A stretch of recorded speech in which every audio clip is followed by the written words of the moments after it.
Moji prijatelji, fanovi на мојот портал Времен Поп на македонско-југословенското борење. Овие денови, како што гледате, екранот ни е зацрнет во знак на сочувство за загубата која доживеа нашиот пријател, колега Ванчо Чифлиганец со загубата во сообраќајната несреќа со мотори на неговиот син Душко, кој во Чешка на надпревар од за нас непознати причини моторот му откажува, бега лево-десно и доваѓа до сообраќајна несреќа во која добива тешки повреди. Боре се за животот со сите најврвни лекари. За жал не успева да се спасе и го губи животот, починува у млади години, 30 и кусур години, тоа е од цветот на младоста. Сакам да кажам дека нашиот колега Ванчо Чифлиганец заслужува едно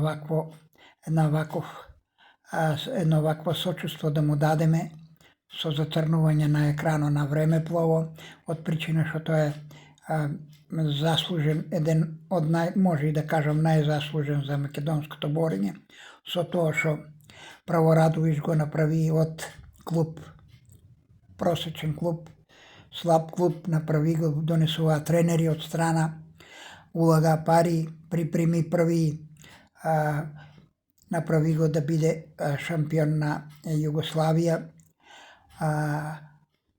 успеа да со него да стане европски и светски клубски првак, со тоа дека мислам дека нема више да се повторе. Нема таков прво човек како Ванчо Чифлиганец, а второ немаме таков организиран клуб како тоа време што беше клубо. Знаеме Ванчо што направи за тај Бучим Радовиш, Рудер Радовиш, за да стигне до тоа ниво. Читам по порталите за неговото дете, покојно сега, Душко, дека било изваредно дете, дека било фино, културно, едноставно. Во еден коментар јас се уклучи и кажа дека тоа се гени, татко му е исти таков, кога се собираме на тие средбите што ги порано праве у моја организација борачи ветерани на Македонија. Ванчо доваѓаше едноставно облечен, со маичка, со кошулка, со неонака уврски, стегнат, со секој се поздравуваше, со секој се гушкаше, секој го питуваше како си, среќен беше што видеше борачи и од првата класа, легендарни борачи и обични борачи кои се биле со сите што постоја. Јас се сеќавам на првата средба на борачи ветерани во Штип, во Бриони. Немаше борач со кој он не се поздрави, не се гушна, не го пита како е, тоа изванреден човек. Значи гените се наследени и на син му, сега покојниот Душко, кој бил едноставен и човек покрај тоа што има таков статус у општеството. Тоа се едноставни луѓе, тоа се гени на обични едноставни луѓе.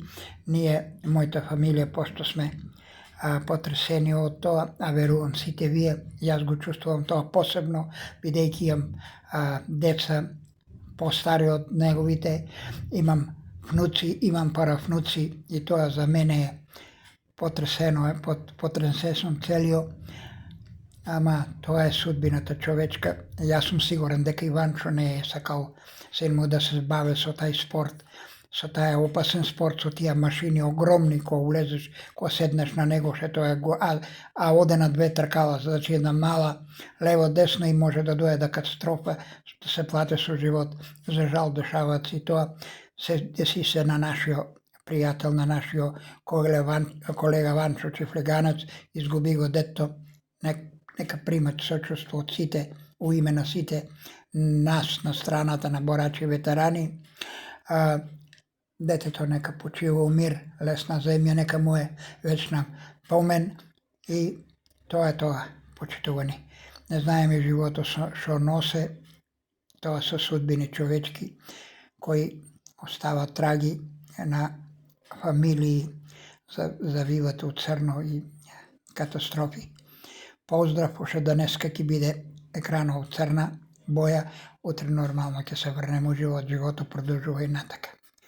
Поздрав.